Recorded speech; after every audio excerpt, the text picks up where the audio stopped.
आज ये हमारी सी सेट की दूसरी क्लास है।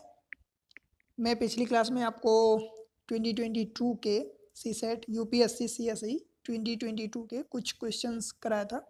आज उसी क्लास में आगे बढ़ते हुए मैं आपको कुछ और क्वेश्चन कराऊंगा। आप मुझसे टेलीग्राम चैनल पर जुड़ सकते हैं MyStube पर, ठीक है। चलिए देरी ना करते हुए आगे बढ़ते हैं। जैसा कि मैं आपको बताया था कि मैं इस सी सेट की सीरीज़ में आपको जो भी क्वेश्चन करा रहा हूँ, मेरा यही प्रयास रहेगा कि मैं आपको कम से कम फार्मूले यूज़ करवाऊँ।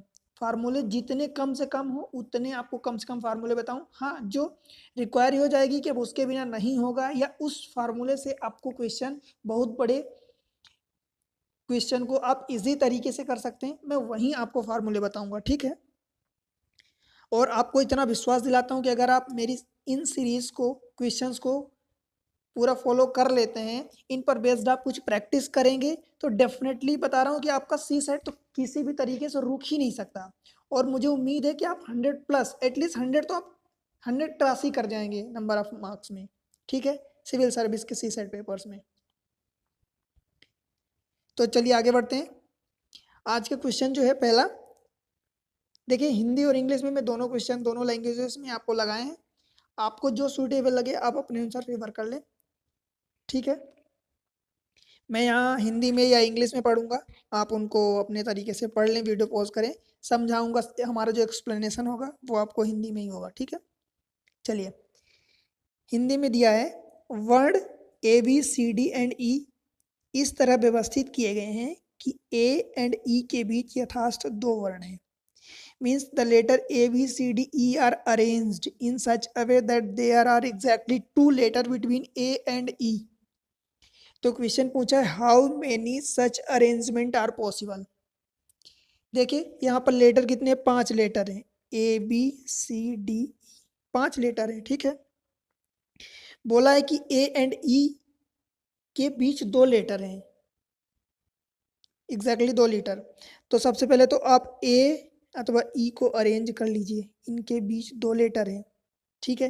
अब 5 टोटल लेटर हैं, तो 5 में से 2 यहाँ हो गए, 2 ये A ही हो गए, तो एक इधर भी हो सकता है, ठीक। अब A यहाँ है तो एक E यहाँ हो सकता है, अथवा A यहाँ भी हो सकता है, ऐसा भी तो पॉसिबल है। एक ये केस बन गया।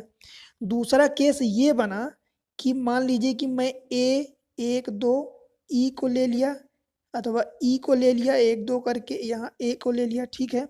अब ये आगे की बजाय मैं अगर पीछे एक लेटर को ले लूँ तो भी 5 हो सकते हैं।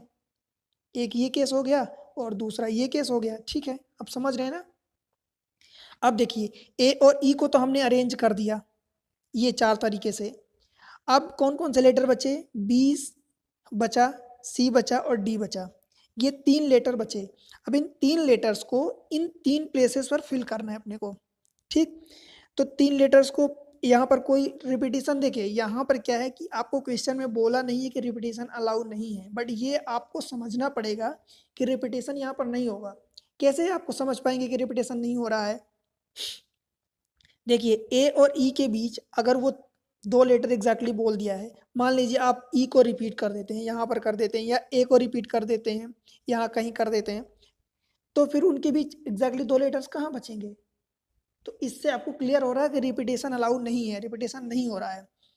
तो देखिए कितने लेटर्स बचे थे, ये BCD, ए और ई तो अरेंज हो गए थे अपने आप में, ठीक है। अब ये 3 लेटर बचे ABCD, तो 3 प्लेसेस में आप यहाँ पर 3 तरीके से भर सकते हैं, किसी भी 3 को, BCD किसी भी 3 को। अब जब एक यहाँ पर फिल हो गया तो बचे कितने, 2 लेटर, तो उन 2 में से 2 को यहाँ भर सकते हैं, ठीक है। फिर एक बचा तो किसी एक को यहाँ पर आप फिल कर सकते हैं। इनको मल्टीप्लाई आप करेंगे, 3 इंटू 2 इंटू ये 1 इज इक्वल टू 6। तो जब 6 ए एंड ई के लिए आया तो ई और ए के लिए भी तो 6 आएगा ना, तो 6 ये भी आ गया, ठीक। अब दूसरे केस में ये जो हमने लिया था सेम चीज़, यहाँ पर 3 लेटर हैं, तो आप यहाँ 3 यहाँ 2 यहाँ 1, तो इसके लिए भी 6 आ गया। सेम चीज़ इसके लिए भी, ये जो ई ए है तो इसके लिए भी 3 इंटू 2 इंटू 1, तो इसके लिए भी 6 आ गया। अब आप इन चारों केसों को ऐड कर दीजिए तो आपको 6 4 जा 24 आंसर मिल जाएगा, यही अपना आंसर होगा, ठीक है। समझ गए ना। देखिए आपको इसमें कोई फार्मूले की जरूरत नहीं है। आपको मैं पिछली क्लास में भी बताया था कि इनमें मल्टीप्लाई करते हैं, जो नंबर्स हम फिल करते हैं उनको मल्टीप्लाई करते हैं आपस में। जो फिक्स है हमने ए एंड ई को फिक्स कर दिया, तो इनको कुछ भी छेड़छाड़ नहीं करेंगे। ठीक, चलिए अगले क्वेश्चन पर चलते हैं। देखिए मैं किसी क्वेश्चन में टाइम ज़्यादा ले रहा हूँ, आपको समझाने की कोशिश कर रहा हूँ, इसका मतलब ये नहीं कि आपको भी एग्जाम में इतना ही टाइम लेना है। आप एक बार समझिए, मेरी कोशिश ये है कि मैं आपको एक क्वेश्चन यहाँ कराऊं, पर उससे बेस्ड जितने तरीके हैं आप उतने तरीके के, आपको किसी भी आप लेटर्स में घुमा दे, 4 लेटर दे दे, 5 लेटर दे दे, 8 लेटर दे दे, 2 लेटर दे दे, कुछ भी दे दे, या लेटर्स की जगह नंबर दे दे, तो आप उन क्वेश्चंस को अटेम्प्ट कर पाए करेक्टली। ठीक है, मेरा यही प्रयास रहेगा हमेशा। चलिए अगले क्वेश्चन पर चलते हैं। नेक्स्ट क्वेश्चन है, consider the following question and two statement given below. दो आपको कथन दिए गए हैं, ठीक है। आपसे क्वेश्चन में पूछा है, प्रश्न में, क्या जेड एक्स का भाई है। ध्यान रहे, जेड के बारे में पूछा, एक्स के बारे में नहीं पूछा। क्या जेड एक्स का भाई है, मतलब जेड भाई है कि नहीं, भाई है कि नहीं, आपको ये बताना है। एक्स के बारे में नहीं पूछा, उसने पूछा जेड के बारे में कि क्या Z is Z brother of x, मतलब जेड को बताना है आपको कि क्या जेड ब्रदर है या नहीं, बस इतना ही आपको। अब वो दो स्टेटमेंट दिया है, उनसे क्या आप कंफर्म कर पा रहे हैं कि जो क्वेश्चन में पूछा आप उसका आंसर दे पा रहे हैं या नहीं, बस इतना ही बताना है आपको। चलिए स्टेटमेंट पहला क्या बोल रहा, x is the brother of by and by is the brother of Z. ठीक है, पहला स्टेटमेंट। मैं आपको कुछ एक स्टैंडर्ड चीज़ें बता रहा हूँ, आप माइंड में वो चीज़ें फिक्स कर लें कि आपको बस ऐसा ही करना है। देखिए जो मेल होगा, मेल के लिए मैं क्या करूँगा कि ये स्क्वायर ब्रैकेट्स बना दूंगा, ठीक है, स्क्वायर ब्रैकेट्स। जो फीमेल को यूज़ करेंगे मैं उस पर सर्कल लगा दूंगा, गोला।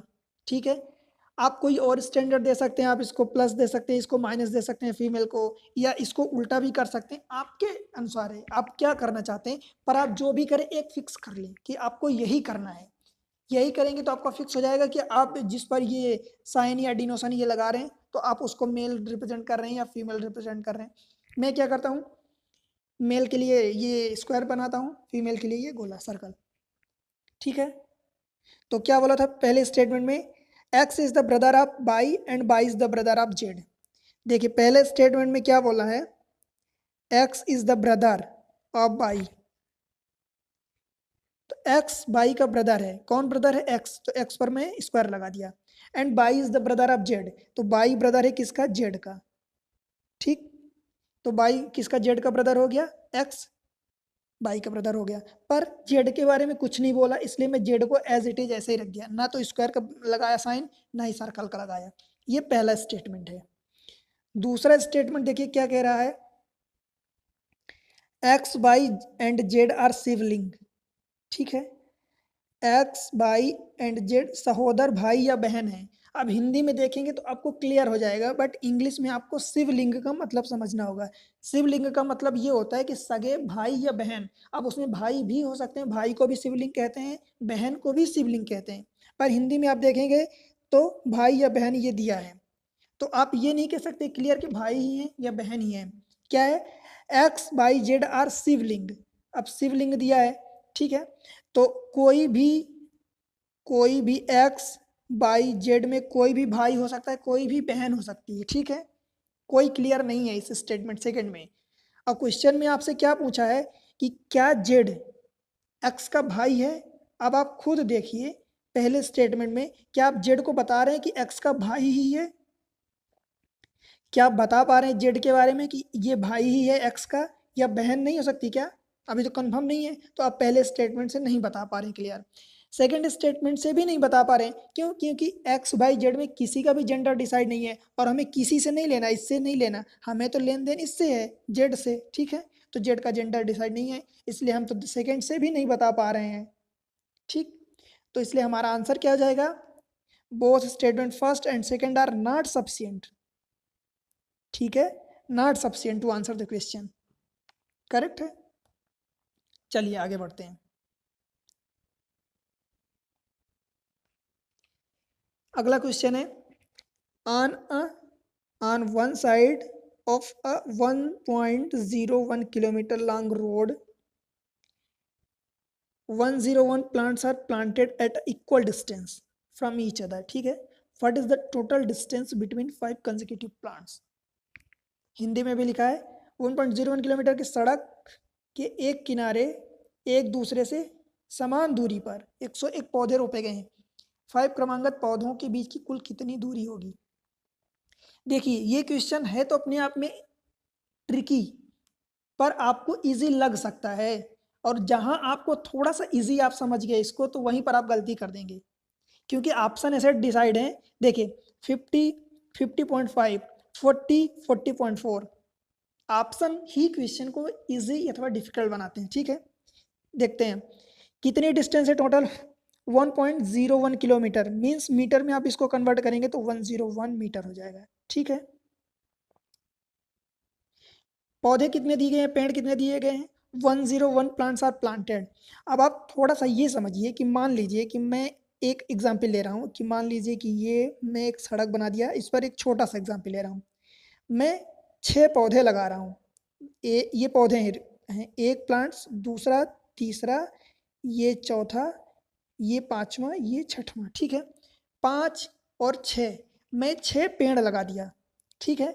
अब आप ये देखिए कि उन 6 पेड़ के बीच की डिस्टेंस कितनी है, 1, 2, 3, 4, 5, ये सब इक्वल डिस्टेंस है। आप हमारे मतलब ये मैं डिनोट कर रहा हूँ तो आपको लगेगा कि इक्वल डिस्टेंस नहीं है, बट आप इसको इक्वली एज्यूम करिए। देखिए जब आपने 2 प्लांट्स लगाए तो उनके बीच में एक डिस्टेंस हुई, लेट से x मान लेते हैं। जब आप 2 प्लांट्स लगाए तो उनके बीच में टोटल x ये 2x डिस्टेंस हो गई। जब आप 3 प्लांट्स लगाए तो सॉरी, जब आप 4 प्लांट्स लगाए तो आपके पास 3x डिस्टेंस हो गई, मतलब 3 पार्ट्स में। जब आप 5 पार्ट्स लगा रहे हैं, 5 प्लांट्स लगा रहे हैं तो 5 प्लांट्स के बीच की डिस्टेंस 4 टाइम्स हो रही है, मतलब 4 पार्ट्स हो रही है, या 4x कह सकते हैं, ठीक है। 6 पार्ट्स लगा रहे हैं तो उनके बीच में डिस्टेंस 1, 2, 3, 4, ये 5, मीन्स 6 प्लांट्स के बीच में आपको कितनी डिस्टेंस मिल रही है, 5 पार्ट्स के बराबर, या प्लांट्स x जो भी एज्यूम करें, ठीक है।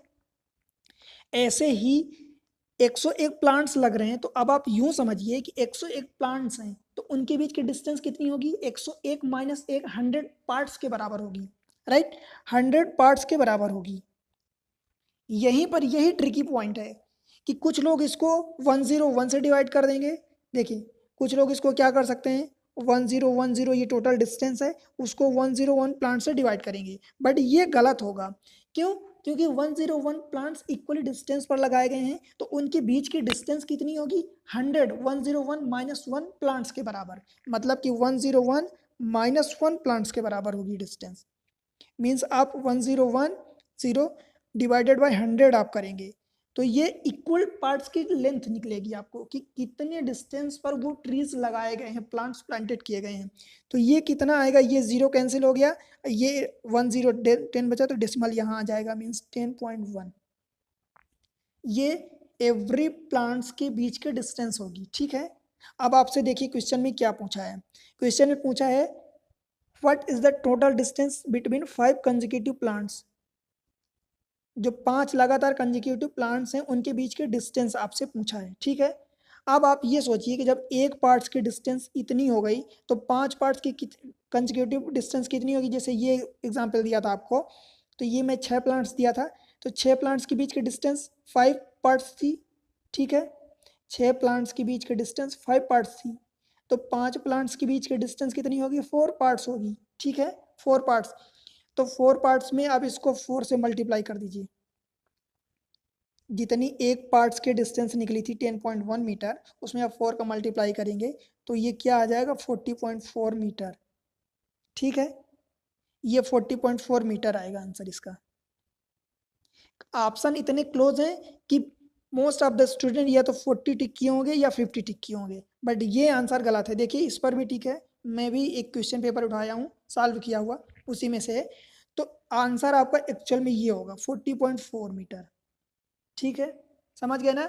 आपको ध्यान कहाँ रखना था कि 101 प्लांट्स हैं। आप खुद इमेजिन करिए कि आप किसी भी आप दो एक कंसेक्यूटिव प्लांट्स लगाएंगे तो उनके बीच की डिस्टेंस एक ही पार्ट होगी ना, और अगर उतनी डिस्टेंस पर आप 3 प्लांट्स लगाएंगे तो उनके बीच की 2 पार्ट्स डिस्टेंस होगी। एक की अगर x मानते हैं तो उनके बीच की 2x हो जाएगी, 3 प्लांट्स के बीच की। तो यही समझना है कि 101 प्लांट्स के बीच की 100 मीन्स 101 माइनस 1 पार्ट्स की डिस्टेंस होगी। ठीक, चलिए ये क्वेश्चन आप दिमाग में समझ सकते हैं और ये क्वेश्चन ऐसे टाइप के कभी भी आ सकते हैं। अगले क्वेश्चन पर चलते हैं।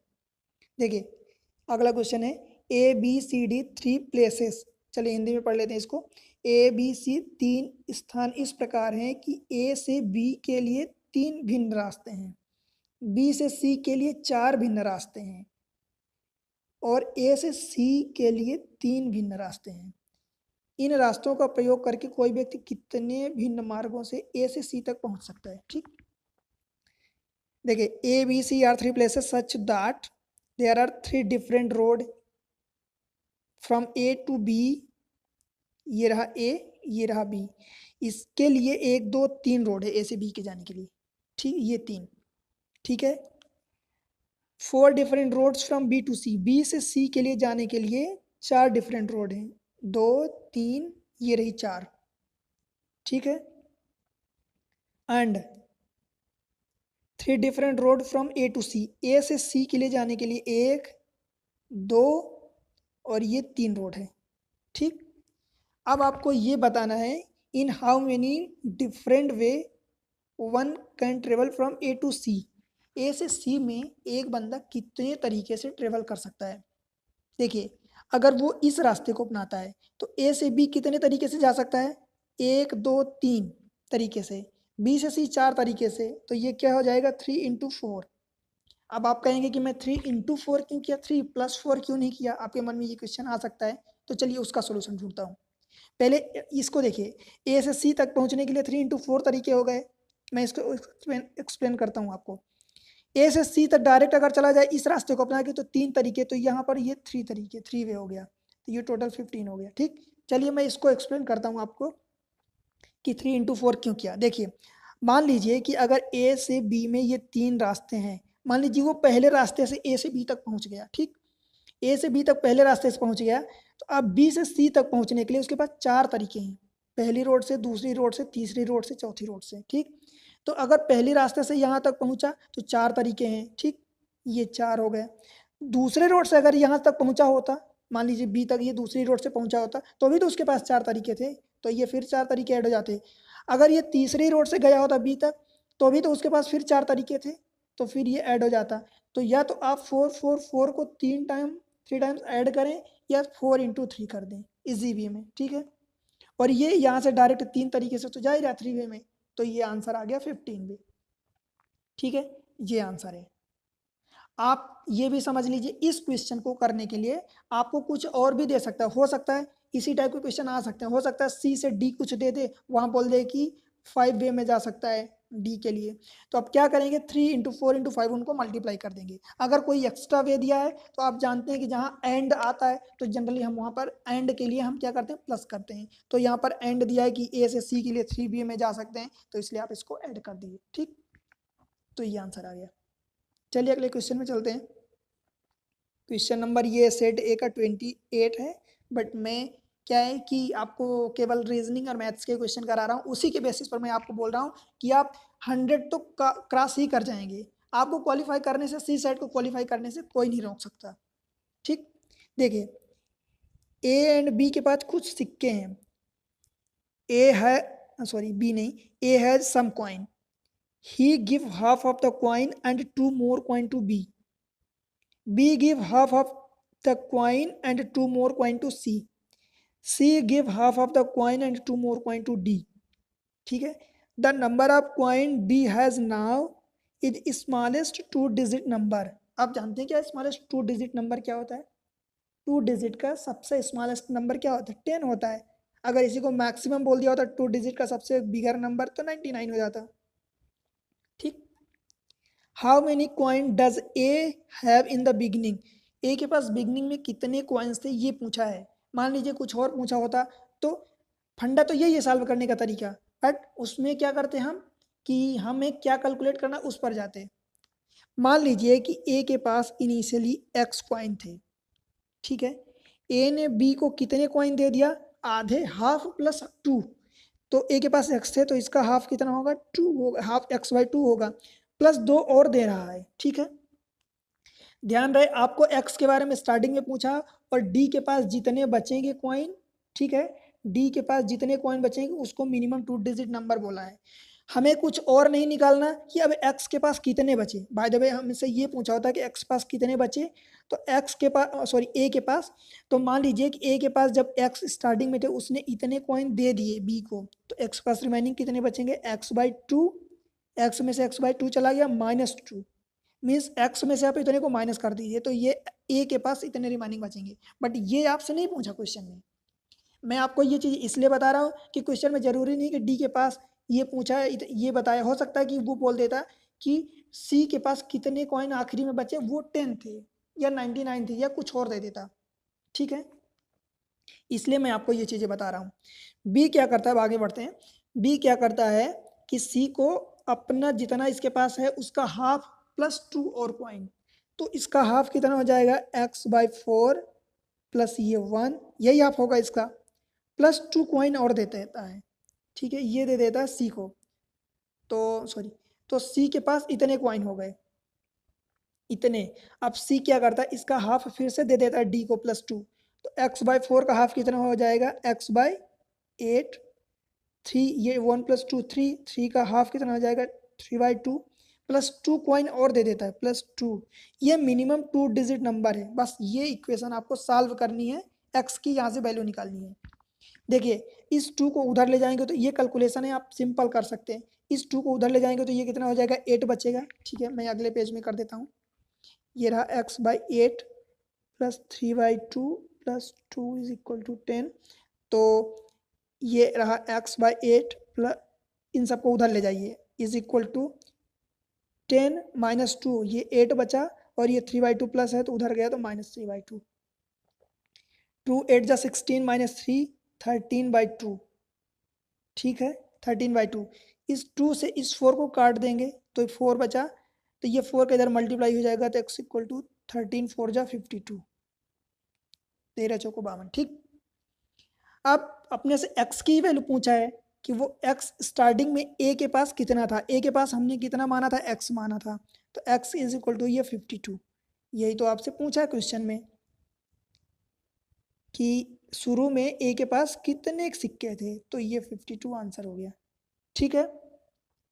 बाद में इसमें आपसे ये भी पूछ सकता था कि ए के पास बी को देने के बाद कितने कॉइन बचे, या बी के लिए भी यही चीज पूछ सकता था, सी के लिए भी पूछ सकता था, कुछ भी पूछ सकता था, इसलिए मैं आपको वो 2-3 तरीके बताया कि आप यहाँ पर ए के पास इतने बचे तो बी अगर बी के लिए पूछता तो बी के पास मान लीजिए इतने थे, ठीक है, इतने थे x/2 + 2, उसने इसको इतना दे दिया तो इतने में से इतने माइनस करके बी के पास बचेंगे, वही आप निकाल देते, ठीक।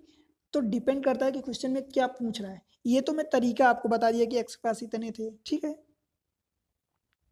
चलिए आगे बढ़ते हैं। क्वेश्चन नंबर 29 है, इन अ सीरीज श्रेणी दिस में 100वें स्थान पर कौन सा वर्ण आएगा। ये सीरीज दिया है, इसमें बोल रहा है कि which letter appear at 100th place. चलिए देख लेते हैं, सीरीज को पहले पहचानिए कि सीरीज कैसी है, दिया क्या है।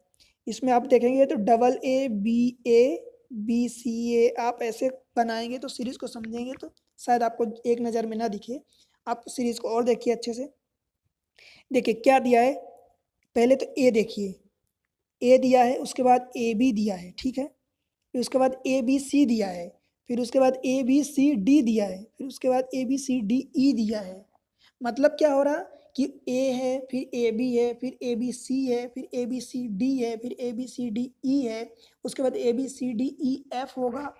कुल मिला के आप क्या कंक्लूजन निकाल पा रहे हैं यहाँ से कि पहले ए था तो एक था, बाद में AB है तो 2 सीरीज आए, 2 टर्म्स आए, उसके बाद ABC है तो 3 टर्म्स आए, उसके बाद ABCD है तो 4 टर्म्स आए, फिर ABCDE 5 आए। मतलब ये सीरीज ऐसे ही बढ़ती जा रही है, ठीक है। ये क्या है, sum of the first and natural number, यही है ना। और आपसे पूछा कि 100वें प्लेस पर 100th प्लेस पर कौन सा वर्ण आएगा, कौन सा लेटर आएगा। तो आप इस सीरीज के लिए अगर मैं आपको 100वें लेटर पर बोला है तो मैं आपको ये भी बोल सकता हूँ बिना फार्मूले के कि आप यहाँ से यहाँ तक आप गिन लीजिए, इन सीरीज को ऐड कर दीजिए 7 8 9 10 11, तो हो सकता है कि आपको 100th प्लेस पर पूछा है तो आप 2 मिनट 3 मिनट में निकाल लें इसका आंसर ऐड करके। बट अब मान लीजिए कि अगर ये 100 की जगह 150 दिया होता, 200 दिया होता, 500 दिया होता, 1000 दे दिया होता, तो आप क्या करते? तो इस केस में इस सीरीज का फार्मूला एक होता है n इंटू एन प्लस 1/2। ठीक है, ये फार्मूला आप लगाइए। अब एग्जाम्पल लीजिए कि 100 से पहले कोई टर्म्स ऐसा आ जाए जो इस सीरीज में फिट बैठ जाए। मान लीजिए मैं एग्जाम्पल के लिए n इज इक्वल 12 ले लेता हूँ। ठीक है, तो अगर मैं 12 लेता हूँ तो n की जगह 12 ले रहा हूँ, ये सीरीज जो बढ़ रही है 12 तक जा रही है, तो n की जगह 12 इंटू ये 13/2, 13×6=78। अभी तो बहुत दूर है। 13 ले लेता हूँ तो 13 इंटू 14/2, 7, तो 13×7=91, ये 91 आ गया। ठीक, अब आप सोचिए कि जब मैं n की वैल्यू 13 लिया तो ये 91 आ गया। मतलब अभी 100 प्लेस पाने के लिए मुझे 9 टर्म्स और लगेंगे। इन 9 टर्म्स का मतलब क्या हुआ? यहाँ पर सीरीज में हमने टर्म्स किसको लिया था? ABCDEFGH ऐसे जो दिए थे उनको टर्म्स माना था, उनको हमने नंबर्स लिया था, ये नंबर्स जो सीरीज में चल रहे हैं। तो 91 तो आ गए कि कब लेने पर, कितने लेने पर? ये 13 लेने पर। मतलब 13 का मतलब क्या हुआ कि ABCDEFGHIJKLMM तक, m की वैल्यू 13 होती है ना? तो ये 13 हो गया। अब उसके बाद फिर से तो ABCD से चालू होगा, ये ABCDEF ऐसे फिर से तो चालू होगा, कहाँ तक जाएगा? 14 तक जाएगा। 14 मतलब n तक जाएगा। n का डिनोशन ABCD में 14 तक होता है। ठीक है, तो अब आपको कहाँ तक जाना? 14 तक नहीं जाना, आपको 9 लेटर्स तक जाना है कि 9th प्लेस। टोटल क्या है? 100 प्लेस पर जाना है, तो 91 तो हम काउंट कर चुके हैं इधर। अब क्या है कि 9 प्लेस और ऐड कर दें तो 100 पहुंच जाएंगे। तो अब यहाँ ए से देखिए कि 9th प्लेस पर कौन आता है। तो आपको पता है कि 9th प्लेस पर आई आता है, 8th प्लेस पर एच आता है, 9th प्लेस पर आई आता है। तो इसलिए आपको इस क्वेश्चन का आंसर आई मिल गया। ठीक है, आई। अगर 99th पूछा होता तो फिर 8th होता। ठीक है, इसी तरीके से आप आगे बढ़ सकते हैं। समझ आया ना? चलिए, ये अगला क्वेश्चन है। देखिए, 3 व्यक्ति ABCD किसी पंक्ति अथवा क्यू में खड़े हैं। 3 person ABC are standing in a queue not necessarily in the same order. ठीक, there are 4 person between A and B। A and B के बीच 4 बंदे बैठे हैं, पर्सन है। 7 person between B and C। ठीक है, if there are 11 person ahead of C and 13 person behind A। इसको अगले पेज में कर लेते हैं। क्या बोला है? There are 4 person between A and B। इसमें केसेस बनेंगे गाइस। A एंड B के बीच 4 बंदे बैठे, ये हमने A एंड B के बीच 4 बंदे बैठा दिया। ये ऐसा भी तो हो सकता है कि B और A के बीच 4 बंदे बैठ सकते हैं। ठीक है, अगला क्या बोला है? And 7 person between B and C। पूछा क्या? What is the minimum number of person? Minimum number of person पूछा है। ठीक है, 7 person between B and C। B and C के बीच 7 बंदे बैठे हैं। इसी केस में मान लीजिए मैं एक और इसी में केस बना लेता हूँ। A ये 4 पर्सन, ये B, एक ये हो गया। B ये 4 पर्सन, ये। क्यों बना रहा हूँ ये केस? क्योंकि आप ये समझिए कि B और C के बीच 7 बंदे बैठे हैं। ठीक है, तो अगर मैं 7 बंदों को इधर राइट में बैठा के यहाँ C को बैठा देता हूँ, ये केस बन गया। अगर मैं 7 बंदों को B के लेफ्ट में बैठा देता हूँ, क्योंकि उसने डायरेक्शन नहीं दी कि लेफ्ट में बैठे, B और C कौन सा लेफ्ट है कौन सा राइट, ये नहीं बोला।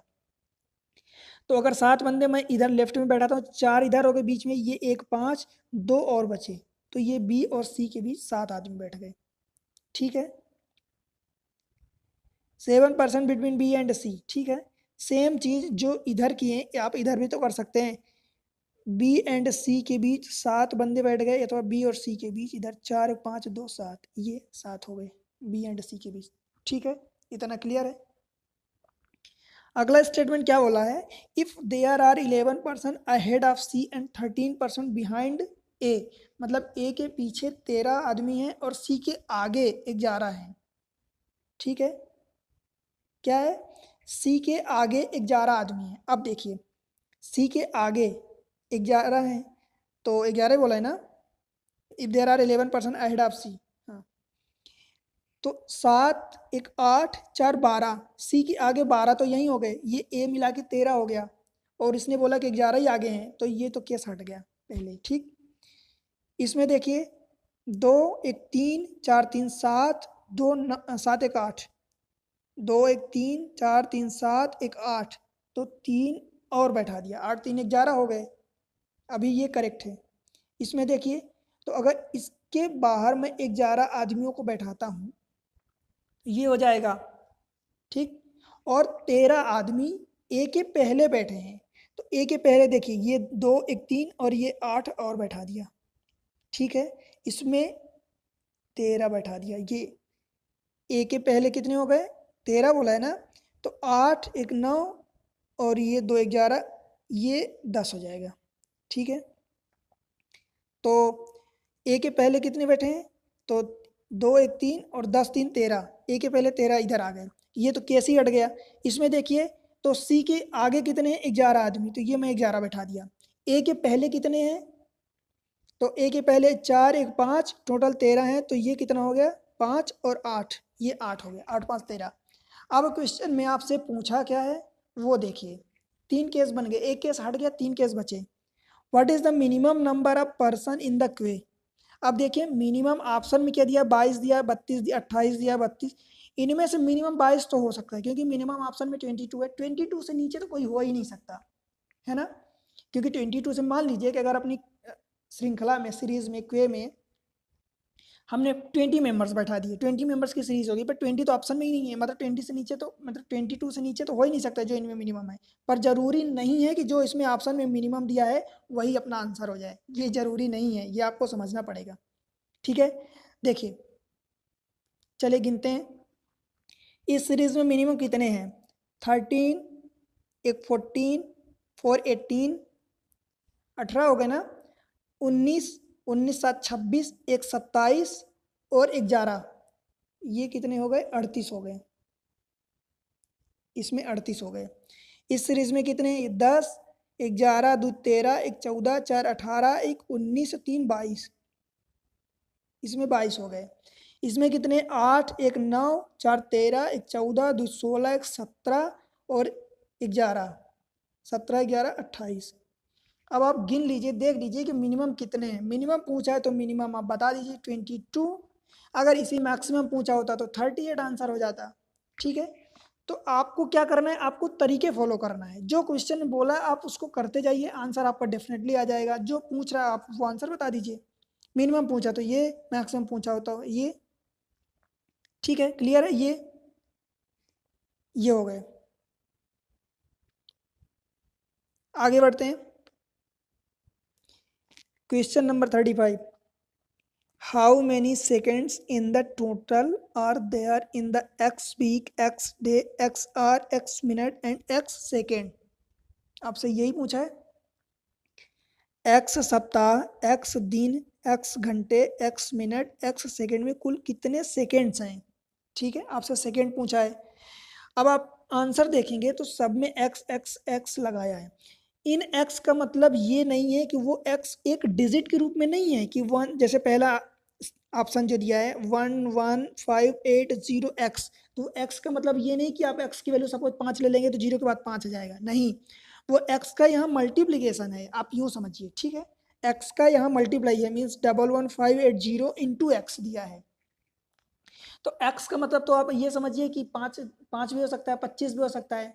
ठीक है ना, तो एक्स की वैल्यू सबसे पहले तो आप मिनिमम पुट करके देखिए, मिनिमम आप मिनिमम ले लीजिए, मिनिमम लेने के बाद ही तो आपको क्लियर होगा, जो मिनिमम को सेटिस्फाई कर देगा वो ठीक है, नहीं तो नहीं, फिर आगे दूसरे चेक करेंगे। चलिए मैं पहले क्या करता हूँ, इसमें एक्स सेकेंड, तो 1 सेकेंड ले लेता हूँ पहले, तो 1 सेकेंड में 1 सेकेंड आ गया। फिर दूसरा क्या बोला है, एक्स मिनट, तो मान लीजिए एक्स मिनट है, तो 1 मिनट में 1 ले रहा हूँ, एक्स की वैल्यू में 1 ले रहा हूँ, तो एक्स मिनट मतलब 1 मिनट में 60, क्या हो जाएगा, 60 सेकेंड। ठीक है, उसके बाद एक्स घंटे मतलब 1 घंटे, एक्स की वैल्यू 1 मतलब 1 घंटे, 1 घंटे में कितने सेकेंड्स होंगे, 360 सेकेंड।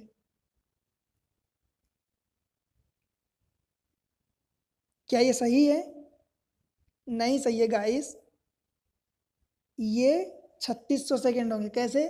क्योंकि 1 मिनट में, 1 घंटे में 60 मिनट होते हैं और 60 मिनट, 1 मिनट में 60 सेकेंड होते हैं, तो आप इनको मल्टीप्लाई करेंगे तो ये आएगा। फिर इसमें आप 60 का फिर से मल्टीप्लाई करेंगे तो भी एक बड़ा नंबर आएगा, तो ये 00 आ जाएगा। और इसमें 60 का तो ये कितना आ जाएगा? 60 का क्यों? क्योंकि ये 1 घंटे हो गए। फिर 1 घंटे के बाद क्या दिया था क्वेश्चन में? एक्स दिन दिया है, तो आप 24 का मल्टीप्लाई करेंगे, राइट? 24 का मल्टीप्लाई करेंगे इसमें, तो ये 36 इंटू 24, इसको मल्टीप्लाई करेंगे तो 6 चौका 24, हाँ कैरी 2, 4 6 24, 4 3 12, 6 दूनी 24 और 2 26, हासिल 2, 3 दूनी 6 2 8, तो ये 86400। अभी वीक का तो बाकी ही है, देखिए वीक का बाकी है, ये सप्ताह का बाकी है। अब आप देखिए कि इनको जो भी आप ऐड करेंगे, जो भी आप ऐड करेंगे, ये वीक का एक बहुत बड़ा नंबर आएगा, ठीक है? इन सबको ऐड करेंगे तो आप ये देख रहे हैं कि यूनिट डिजिट पर क्या आ रहा है? 0 0 0 0 यहाँ और यहाँ 1, तो यूनिट डिजिट पर फाइनल तो आपको 1 ही मिलेगा। तो सबसे पहले उन ऑप्शन को आप हटा दीजिए जिनके यूनिट डिजिट पर 1 नहीं है।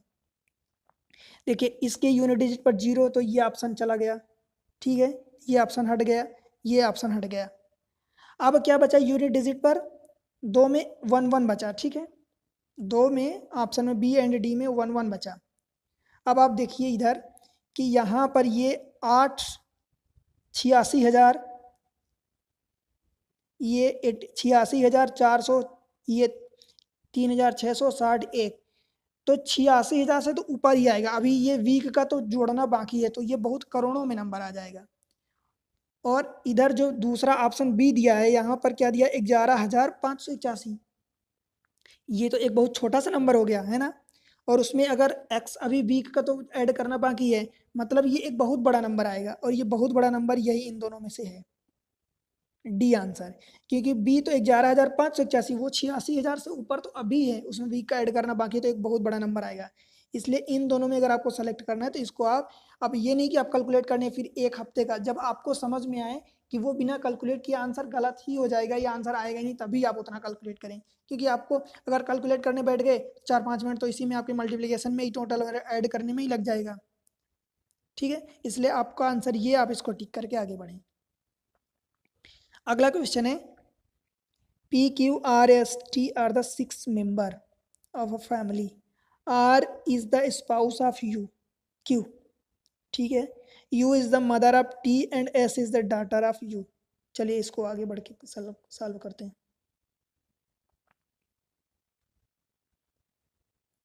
R and Q स्पाउस हैं। स्पाउस का मतलब आपने हिंदी में पढ़ा होगा।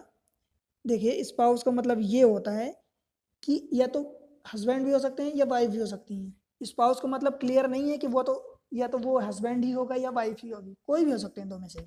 जब तक उनका जेंडर क्लियर नहीं, जैसा कि मैं पहले पिछले क्वेश्चन में एक डिस्कस कर गया, जब तक उनका जेंडर क्लियर नहीं है तब तक आप उनको ऐसे ही रहने दें।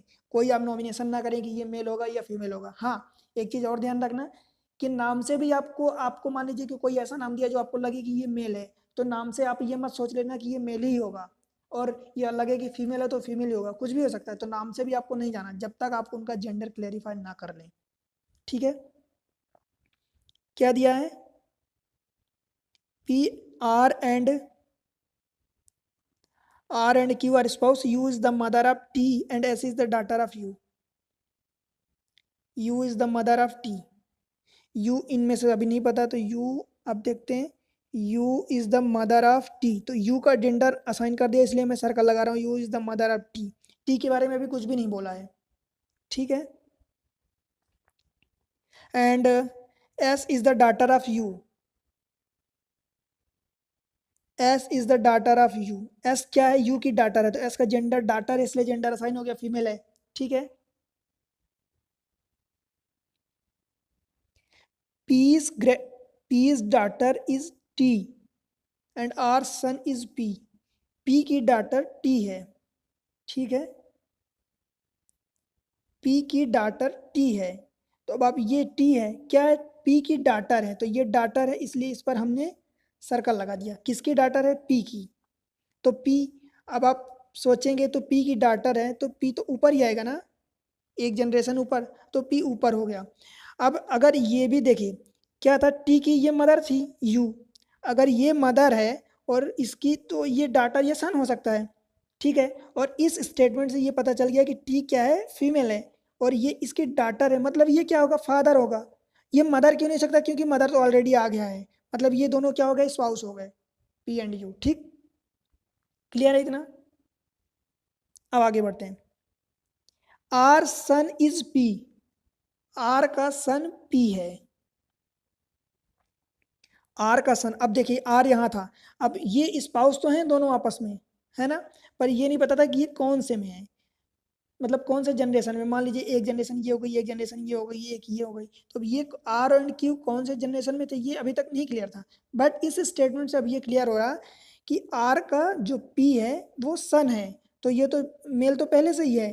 अब अगर सन हो गया तो इसका फादर ये ऊपर वाली जनरेशन में ही बिलोंग करेगा, ठीक है। ये सन तो हो गया, अभी भी क्लियर नहीं है कि आर मेल है कि फीमेल है, अभी भी नहीं क्लियर है।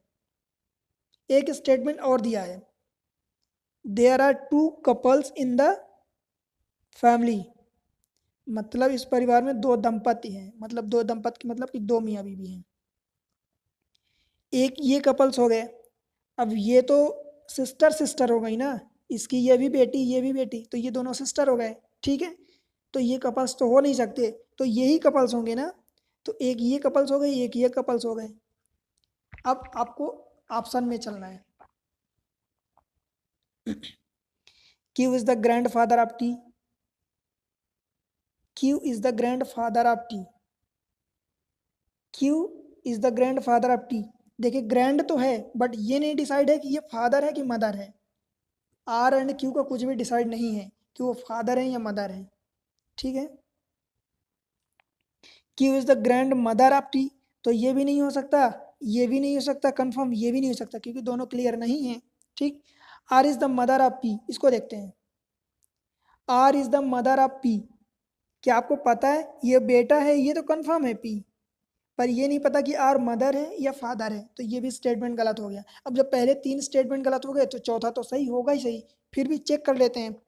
T is the grand daughter of Q, T is the grand daughter, देखिए टी ग्रैंड डाटर है, ये डाटर है, पर क्यू की ग्रैंड डाटर है ना, बिकॉज दो जनरेशन का गैप, बीच में एक जनरेशन आ रही है, और वैसे दो जनरेशन का गैप, तो ये ग्रैंड डाटर हो गई, ठीक है।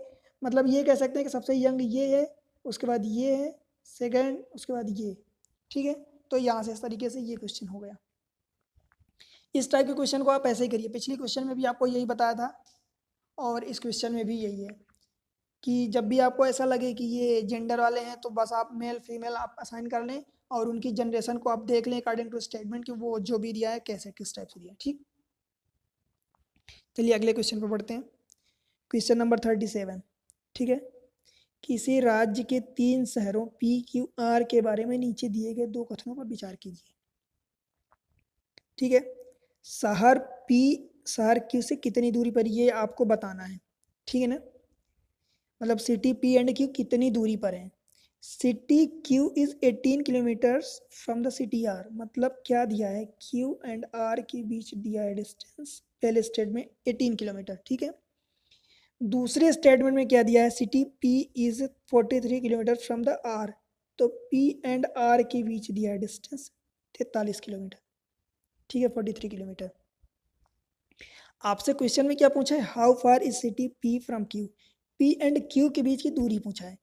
अब आप ये बताइए, इसमें क्यू एंड आर के बीच में वो जानकारी दिया, पी के बारे में नहीं दिया, तो क्या आप बता सकते हैं कि पी एंड क्यू के बीच कितनी डिस्टेंस होगी। पी पता चला यहाँ से एक्स किलोमीटर मान लीजिए, तो एक्स की वैल्यू कुछ भी हो सकती है, 5 किलोमीटर, 50 किलोमीटर, 200 किलोमीटर, 1000 किलोमीटर, कुछ भी हो सकता है। तो आप ये नहीं बता सकते कि सिटी पी एंड क्यू के बीच की कितनी डिस्टेंस होगी, पहले स्टेटमेंट से नहीं बता सकते, दूसरे स्टेटमेंट से भी नहीं बता सकते, क्योंकि डिस्टेंस किसकी दिया है, पी एंड आर के बीच की दिया है, पी एंड क्यू के बीच की आप डिस्टेंस कैसे बता सकते हैं, नहीं बता सकते, जो क्वेश्चन में पूछा गया है। इसलिए आप इससे भी नहीं बता सकते, तो स्टेटमेंट दोनों से आप नहीं बता सकते। Both statement first and second are not sufficient to answer the question, इसलिए डी सही हो जाएगा, ठीक है, दोनों पर्याप्त नहीं है, राइट। आगे बढ़ते हैं। देखिए ये स्टेटमेंट वाले क्वेश्चन होते हैं जिनको हम वेन डायग्राम कहते हैं। ठीक है, वेन डायग्राम आपने ध्यान दिया होगा ऐसे बनाते हैं, तो ये वेन डायग्राम के क्वेश्चन होते हैं। इनमें मैं आपको बता दूं, ट्रिक बता दूं कि ये जो इतना ये स्टेटमेंट जो भी दिया है इतना, ठीक है, ये जो भी इतना दिया है आप इनको ना पढ़िए। मैं अभी आपको समझा रहा हूँ, जब आप पहले पढ़ रहे हैं तो आप पहले पढ़ लीजिए, समझ लीजिए। पर ये चीज़ें आपको पढ़ने से, एग्जाम के टाइम की मैं बात कर रहा हूँ, एग्जाम के टाइम में आप इनको ना पढ़िए, क्योंकि इनको पढ़ने से पता चला आप 1-1.5 मिनट टाइम इसी में वेस्ट कर रहे हैं। वो चीज़ किसी एक क्वेश्चन में पता चला आप सॉल्व कर लेंगे, तो बेहतर होगा कि इनमें कुछ ऐसा होता नहीं है। बस आपको इनमें यही देखना है कि स्टेटमेंट कितने दिए हैं, ये स्टेटमेंट दिए हैं, ये उनके कंक्लूजन दिए हैं, बस इन्हीं को ध्यान देना आपको। ठीक है, मैं आपको एक तरीका बता रहा हूँ इसमें से, अगर आप इस तरीके को फॉलो कर लेते हैं तो बता रहा हूँ डेफिनेटली आप ये क्वेश्चंस के आंसर आपको गलत होंगे ही नहीं। चलिए, कोशिश करिए कि आप इन जो क्वेश्चंस हैं, आप हिंदी वालों से भी मैं कह रहा हूँ, आप हिंदी वाले भी इन क्वेश्चंस को इंग्लिश में ही करें तो बेहतर होगा। कुछ तरीके हैं, जैसे देखिए पहला स्टेटमेंट क्या दिया, ऑल पेन्स आर बुक, सभी पेन बुक्स हैं। तो मैं क्या करता हूँ, इसको ये पेन मान लेता हूँ, तो ऑल पेन्स आर बुक, ये बुक। अब आप यूँ समझिए कि बुक का ये पूरा आउटर पार्ट है, ठीक है, ये आउटर पार्ट है पूरा बुक, और पेन ये उसके अंदर है। ठीक है, पेन पूरा भी हो सकता है, बी का पूरा भी हो सकता है, और बी से छोटा भी हो सकता है। ध्यान ये रखना है अपने को सिर्फ कि सभी पेन मीन्स पेन ही एक सब पार्ट है बी का, मतलब कि बुक का। पेन को मैं पी डिनोट कर रहा हूँ, बुक को बी। ठीक है, अगला स्टेटमेंट है no chair is a pen, इस पेन का चेयर से कोई कनेक्शन नहीं है, तो ये चेयर हो गया। इस नो पेन आर चेयर अथवा नो चेयर आर पेन, ध्यान इसमें आपको ये रखना है कि बुक का चेयर से कनेक्शन हो भी सकता है, नहीं भी हो सकता है, क्योंकि बुक जो है, बुक का ये आउटर पार्ट मतलब बुक बड़ा पार्ट है, तो बुक जो है इससे सी से कनेक्ट हो भी सकता है, नहीं भी हो सकता, ऐसी कोई जानकारी नहीं दिया है। बट पी, पेन और चेयर ये दोनों आपस में कनेक्ट नहीं है, no chair is a pen. ठीक है, अब इन्हीं दो स्टेटमेंट के बेसिस पर आपको कंक्लूजन निकालना है। चलिए बढ़ते हैं कंक्लूजन पर। पहला कंक्लूजन ये दिया है, all chair are book, all chair are book, ये क्या यहाँ हो भी सकता है कि नहीं हो सकता है। तो आप यूँ समझिए कि अगर मान लीजिए इस छोटे से पार्ट में इतना चेयर हो गया और इस चेयर का इस पेन से कोई कनेक्शन ना हो, तो स्टेटमेंट करेक्ट भी हो सकता है ना, करेक्ट हो सकता है, बट कंफर्म तो नहीं कह सकते। अगर हाँ, अगर इसी स्टेटमेंट ये पूछा होता कि all chair are book is a possibility, अगर ऐसा दिया होता कि इसकी संभावना है, तो ये स्टेटमेंट जरूर सही हो जाता, बट ऐसा नहीं दिया है, तो इसलिए यहाँ हो भी सकता है, नहीं भी हो सकता है, बाहर भी तो हो सकता है, जरूरी नहीं कि अंदर ही हो, तो इसलिए ये स्टेटमेंट गलत, पहला स्टेटमेंट गलत हो गया। आपको यही ध्यान रखना है कि बस यही वेन डायग्राम बनाना है, उन्हीं के बेसिस पर ये आपको आंसर निकालना है। एक ही चीज़ ध्यान रखना है कि कभी उसमें बोल देता है कि इसकी पॉसिबिलिटी है, और स्टेटमेंट में कभी बोलता है कि इसकी पॉसिबिलिटी नहीं है। तो अगर पॉसिबिलिटी वाला स्टेटमेंट या कंक्लूजन है, तो आप देख लीजिए कि अगर पॉसिबिलिटी बन रही तो स्टेटमेंट करेक्ट होगा, अदरवाइज वो स्टेटमेंट रॉन्ग होगा। ठीक है, अगर पॉसिबिलिटी जैसा नहीं लिखा है और उसके हो भी रहे हैं, नहीं भी हो रहे हैं, दोनों चांसेस है, तो उसको आप गलत करेंगे। आप इन टाइप के स्टेटमेंट को सही कब करेक्ट करेंगे, सही या करेक्ट कब करेंगे, जब वो कंफर्म हो, 100% सही हो कि वो सही ही है, तभी आप उसको करेक्ट स्टेटमेंट मार्क करेंगे या कंक्लूजन। ठीक, दूसरा, some chair are pen, some chair, देखिए चेयर यहाँ है, पेन यहाँ है, तो ये तो पहले स्टेटमेंट में ही मना कर दिया कि नो चेयर आर पेन, कोई चेयर और पेन के बीच कनेक्शन नहीं है, तो दूसरा भी गलत हो गया। ठीक है, तीसरा, all book are chair, all book are chair, अब मान लीजिए कि सारी बुक्स अगर चेयर हैं, तो क्या होगा कि चेयर ये इतनी बड़ी हो जाएगी, और अगर ऐसा हो गया तो पेन और चेयर में तो कनेक्शन हो जाएगा ना, और यही तो पहले दूसरे स्टेटमेंट में मना किया है कि पेन और चेयर के बीच कोई कनेक्शन ही नहीं है, तो ये तो संभव ही नहीं है, तो ये भी गलत हो गया। ठीक है, चौथा स्टेटमेंट बोल रहा है कि no chair is a book, no chair is a book, क्या कोई चेयर बुक नहीं है, हो सकती है ना, उसने पेन से मना किया है, पेन और चेयर का, चेयर और बुक का नहीं मना किया है, तो ये भी गलत हो गया, क्योंकि पहला स्टेटमेंट और चौथा स्टेटमेंट आप देख कंक्लूजन देखेंगे, all chair are book, no chair is a book, तो ये भी गलत है, ये भी गलत है। ठीक है, तो चारों स्टेटमेंट अपने आप में गलत हैं। हाँ, ये जो आपसे आंसर पूछा कि कौन सा करेक्ट है, अगर यहाँ आंसर में देखिए स्टेटमेंट 1 गलत है, स्टेटमेंट 2 गलत है, स्टेटमेंट 3 एंड 4 भी गलत है, तो इनमें से कोई सही नहीं है, ये तो ठीक है। अगर इन्हीं में कोई एक ऐसा ऑप्शन दे दिया होता कि आइदर फर्स्ट और फोर, तो वो आंसर जरूर होता, वो सही होता। कैसे? देखिए, ऑल चेयर आर बुक ये गलत हो गया, no chair is a book ये भी गलत हो गया, पर दो में से कोई एक तो करेक्ट होगा ना, या तो ये होगा या वो होगा। अगर ऐसा कोई स्टेटमेंट दिया होता आंसर में, आपको स्टेटमेंट का मतलब कि ऑप्शन दिया होता कि आइदर स्टेटमेंट फर्स्ट और फोर, तो वो आंसर, वो ऑप्शन आपका करेक्ट होता। ठीक है, पर इस क्वेश्चन के ऑप्शन में कोई ऐसा स्टेटमेंट नहीं दिया है, इसलिए ये गलत है। आंसर डी, इनमें से कोई सही नहीं है। ठीक, इसी टाइप से एक और क्वेश्चन है। आप देखिए यूपीएससी के सी सेट में अगर ये दो क्वेश्चन आ रहे हैं, तो आप ये तो मानिए कि फोकट के क्वेश्चन, आपको लड्डू जैसे क्वेश्चन है, ये फोकट के नंबर, आपको फ्री के नंबर मिल रहे हैं, आप बटोर लीजिए इनको जितना बटोर सकते हैं। सेम चीज़ यही, फिर से आपको ये पढ़ने की कोई ज़रूरत ही नहीं है, बस आपको यही समझना है कि 1 2 3 4 जितने स्टेटमेंट दिए हैं, जितने कंक्लूजन दिए हैं, बस उन्हीं को आपको देखना है। पिछले क्वेश्चंस में क्या था, आपको 2 स्टेटमेंट दिए थे, 3 4 कंक्लूजन दिए थे, इसमें 3 स्टेटमेंट 3 कंक्लूजन दिए हैं। ठीक है, चलिए स्टेटमेंट पढ़ते हैं। हम कोशिश क्या करते हैं कि जनरली पहले आल वाले जो हैं उनको पहले कर लूँ, उसके बाद सम वाले। आप दोनों से हो सकता है, ऐसा कोई नहीं है, पर पहले क्या है, आल वालों को कर लेंगे तो वो थोड़ा सा स्टेबिलिटी रहती है mentally. All teachers are engineer, देखिए ये टीचर्स हो गए, ऑल टीचर्स आर इंजीनियर। जो आल के साथ पहले लिखा होता है उसको हम छोटा ट्रीट करते हैं, छोटा होता ही है। ठीक है, और जो बाद में ऑल टीचर्स आर इंजीनियर, तो ये हो गया।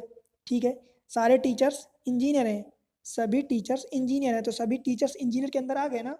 ठीक है, तीसरा स्टेटमेंट दिया ऑल इंजीनियर्स आर साइंटिस्ट, ये सारे इंजीनियर्स जो हैं साइंटिस्ट हैं, तो ये हो गया साइंटिस्ट। अब ये देखिए कि साइंटिस्ट इतना बड़ा है, इंजीनियर्स साइंटिस्ट में ऑलरेडी मौजूद हैं, और जो टीचर्स हैं वो इंजीनियर्स में ऑलरेडी मौजूद हैं, तो जब टीचर्स इंजीनियर में मौजूद हैं तो टीचर्स साइंटिस्ट में भी मौजूद हैं ऑलरेडी। ठीक है, साइंटिस्ट के अंडर में टीचर्स भी आ रहे हैं, इंजीनियर्स भी आ रहे हैं, इंजीनियर्स के अंडर में इंजीनियर्स तो हैं ही सही, टीचर्स हैं। ठीक है, पहला स्टेटमेंट दिया है सम डॉक्टर्स आर टीचर, ये देखिए क्या दिया है, सम डॉक्टर्स आर टीचर्स। आप यूं समझिए, इसने टीचर्स और डॉक्टर्स के बीच कुछ रिलेशन बोला है, उसने ये नहीं बोला कि टीचर्स और इंजीनियर्स के बीच है, टीचर्स और साइंटिस्ट के बीच है। पर आपको ये समझना है कि ये जो टीचर्स है वो इंजीनियर्स में ही इंक्लूड है, तो डॉक्टर का इंजीनियर से रिलेशन हो गया ऑलरेडी। टीचर्स साइंटिस्ट में भी इंक्लूड है, तो डॉक्टर्स का साइंटिस्ट से भी रिलेशन हो गया, मतलब कुछ टीचर्स भी हैं, कुछ इंजीनियर्स, कुछ साइंटिस्ट भी हैं जो डॉक्टर हैं। ठीक, कंक्लूजन में चलते हैं। Some scientist are doctor, some scientist are doctor, अभी जैसा मैं आपको बता रहा था ये पूरे साइंटिस्ट हैं और ये डॉक्टर हैं, तो इतने वाले पार्ट्स तो साइंटिस्ट और डॉक्टर हैं ना, मतलब पहला स्टेटमेंट करेक्ट हो गया। ठीक है, दूसरा statement all engineers are doctor, engineers तो ये पूरे हैं, ऑल इंजीनियर्स डॉक्टर, क्या पूरे इंजीनियर्स डॉक्टर आपको दिख रहे हैं क्या? आपको तो इतने इंजीनियर्स ना डॉक्टर दिख रहे हैं, तो मतलब ये स्टेटमेंट गलत हो गया। ठीक है, तीसरा statement some engineers are doctor, देखिए some engineers are doctor, definitely engineers के ये इतने पार्ट्स जो हैं डॉक्टर हैं, तो तीसरा स्टेटमेंट भी सही है, इसलिए दूसरा गलत है, पहला तीसरा सही है, इसलिए आंसर सी हो गया। ठीक है, तो आपने देखा ना कि ये कितने आसानी से ये इस टाइप के क्वेश्चन अरे हो रहे हैं, बस आपको यही छोटा सा करना है, वेन डायग्राम, और बस पॉसिबिलिटी दिया है तो पॉसिबिलिटी के तरीके से वो आप, अगर निकल रही पॉसिबिलिटी हो रही तो आप उसको सही करें, करेक्ट करें, और अगर पॉसिबिलिटी नहीं हो रही तो आप उसको इनकरेक्ट करें। दूसरी बात ये ध्यान रखनी है कि अगर कभी जैसे आप देखिए इसमें बोला है all engineers are doctor, some engineers are doctor, ऐसा कुछ अगर एक स्टेटमेंट दिया है और दूसरा उसको निगॉय कर रहा है, मतलब उसको नकार रहा है, तो उन दोनों में से आइदर का कोई स्टेटमेंट, मतलब ऑप्शन दिया है कि आइदर ये और ये, तो वो आइदर वाला स्टेटमेंट सही हो जाएगा, बट वो इंडिविजुअली दोनों स्टेटमेंट गलत होंगे, जैसा पिछले क्वेश्चन में देखा। ठीक है, चलिए आगे क्वेश्चन बढ़ते हैं, ये आज का हमारा लास्ट क्वेश्चन है। ठीक है, 40th 8 student A B C D E F G H are sit around a circular table equidistant from each other facing center, सभी सेंटर की ओर बैठे हैं मुंह करके, of the table not necessarily in the same order, same order में जरूरी ये नहीं। ठीक है, B and D sit neither adjacent to C nor opposite to C, मैं ये एक सर्कल बना लेता हूँ, सभी अंदर की ओर बैठे हैं, तो ये 1 2 3 4 5 6 7 8, ये 8 लोग बैठे हैं। मान लीजिए मैं इसको सी यहाँ बैठा दिया, तो क्या बोला, B and D sit neither adjacent to C nor opposite to सी। मतलब बी एंड डी यहाँ भी नहीं बैठेंगे, ये दोनों यहाँ भी नहीं बैठेंगे, सी के अपोजिट में भी नहीं बैठेंगे। ठीक है, एक और सर्कल बना लेता हूँ आपको समझने के लिए आसानी होगी। 1 2 3 4 5 6 7 8। ठीक, देखिए अगला स्टेटमेंट क्या बोल रहा है, A sit in between E and D. मान लीजिए मैं ए को यहाँ बैठा दिया, तो ई एंड डी अथवा डी अथवा ई के बीच में ये ए बैठ गया। ठीक है, लिखने में थोड़ा सा वो स्पेस के कारण समझ लीजिए आप, ये ए हो गया और डी अथवा ई अथवा डी के बीच में ए बैठ गया। ठीक है, and F sit in between B and H. B and H नहीं पता कहाँ है, तो एफ बी एंड एच के बीच में बैठा है। अब चलिए ऑप्शन पढ़ते हैं। B sit between A and G.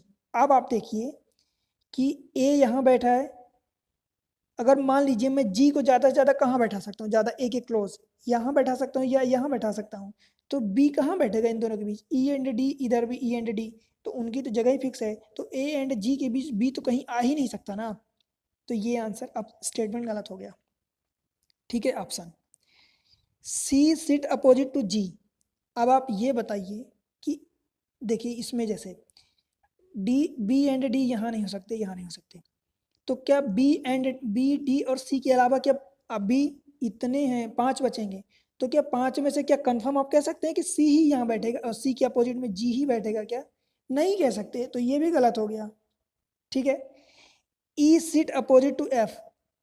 अब आप देखिए ई डी यहाँ बैठे थे, तो फिर वही कंडीशन की अभी इसके अलावा भी कितने 5 बंदे हैं। देखिए ई डी ए यहाँ बैठ गए, तो इसके अपोजिट में इधर, या ई अगर इधर बैठा तो इसके अपोजिट में इधर, तो क्या 5 में से क्या आप कह पाएंगे कि एफ ही यहाँ बैठेगा कंफर्म? नहीं, तो इसलिए इसका आंसर ये डी होगा, नन ऑफ दीज अब। आप कहेंगे कि मैं इन दोनों को बी एंड सी स्टेटमेंट जो ऑप्शन थे उनको आपको एक गेस तरीके से करवा रहा हूँ, बता रहा हूँ। तो गेस तरीके से इसलिए करवा रहा हूँ, देखिए अगर आप इनको कंफर्म केस बनाने जाएंगे तो हो सकता है कि आपके 5 6 7 8 केस बने, तो उनमें से आप एक ही क्वेश्चन में 8 से 10 12 मिनट इन्वेस्ट कर देंगे, जो कि आपके लिए रीजनेबल नहीं होगा इस एग्जाम में। ठीक है, तो पहला स्टेटमेंट तो यहाँ से करेक्टली गलत हो गया था। अब बच्चे ये दोनों, तो आप समझ रहे हैं कि अगर 5 बंदे बैठे हैं तो 5 बंदों में से जरूरी नहीं कि वो इसके अपोजिट में जी ही बैठे सी के, या ई के अपोजिट में एफ ही बैठे, है ना, इसलिए। तो इस तरीके से क्या है कि मैं आपको यही जो सी साइड के क्वेश्चन करा रहा हूँ, मैं यहाँ पर टाइम ले रहा हूँ, आपको समझा रहा हूँ, कम क्वेश्चन करा रहा हूँ लेकिन समझा रहा हूँ उस तरीके से। मैं इसलिए इतना ये कर रहा हूँ, इस तरीके से टाइम लेके समझा रहा हूँ आपको, क्योंकि अगर आप मेरे साथ इस टाइप के, सपोज एक क्वेश्चन आपने ये कर लिया, ये सर्कल वाला 2 क्वेश्चन कर लिया, तो इस टाइप के जितने क्वेश्चन आएंगे आप डेफिनेटली उनको खुद से कर पाएंगे। मैं आपको वेन डायग्राम को बता दिया, 2 क्वेश्चन बता दिया, अब आप आगे खुद ब खुद उतने क्वेश्चन कर जाएंगे, इतना टाइम नहीं लेंगे जितना मैं आपको आज समझा रहा हूँ। मैं आपको समझाते टाइम 5 मिनट 6 मिनट या 2 मिनट 4 मिनट ले रहा हूँ, अब हो सकता है कि आप उन वहाँ 30 सेकेंड्स में आप एक क्वेश्चन को कर जाएं। आपको जनरेशन वाली को क्वेश्चन बता दिया, समझा दिया, इस पर बेस्ड आप एक काम करिए, इस पर बेस्ड आप लास्ट ईयर के क्वेश्चन पेपर्स उठाइए या कोई बुक्स उठाइए, उनकी प्रैक्टिस करिए। मैं आपको इतना श्योरिटी दे सकता हूँ कि अगर आप मेरे साथ इस सीरीज को फॉलो कर ले गए सी सेट की, आप, बता रहा हूँ कि सी सेट तो आपका रुक सकता ही नहीं, किसी भी हालत में नहीं रुक सकता। सिर्फ आप इंग्लिश के क्वेश्चंस को भूल जाएंगे, जो पैसेज दिए होते हैं आरसी, उनको नहीं भी करेंगे तो भी आप, मैं बता रहा हूँ कि देखिए 1/3 रीजनिंग के होते हैं, 1/3 क्वांट के होते हैं, 1/3 इंग्लिश के होते हैं, तो 2/3 मतलब लगभग 55 क्वेश्चन, 80 में से आउट ऑफ 80 टोटल 54-55 क्वेश्चन तो आपके इंग्लिश को छोड़ के रीजनिंग और मैथ्स के रहेंगे, क्वांट के। ठीक है, तो आप यहाँ से डेफिनेटली, मैं बता रहा हूँ डेफिनेटली आप 100 या 100+ मार्क्स जरूर ला पाएंगे। अब मेरे साथ प्रैक्टिस करिए, देखिए 100 मार्क्स तो आपके ऐसे ही आ जाएंगे। बस प्रैक्टिस आप करिए, मैं जो बता रहा हूँ कॉन्सेप्ट वो उनको ध्यान रखिए, क्वेश्चन पेपर्स करिए। मैं आपको लास्ट ईयर के क्वेश्चन पेपर्स के कुछ क्वेश्चन उठा के, मैं बाहर से भी क्वेश्चन ले सकता हूँ, पर मैं लास्ट ईयर के क्वेश्चन पेपर इसलिए करवा रहा हूँ ताकि आपका कॉन्फिडेंस बढ़े, आपको लगे कि हाँ एक्चुअल एग्जाम में इस टाइप के क्वेश्चन आते हैं, इस टाइप से आपको अटेम्प्ट करना है। ठीक है, तो मिलते हैं अगले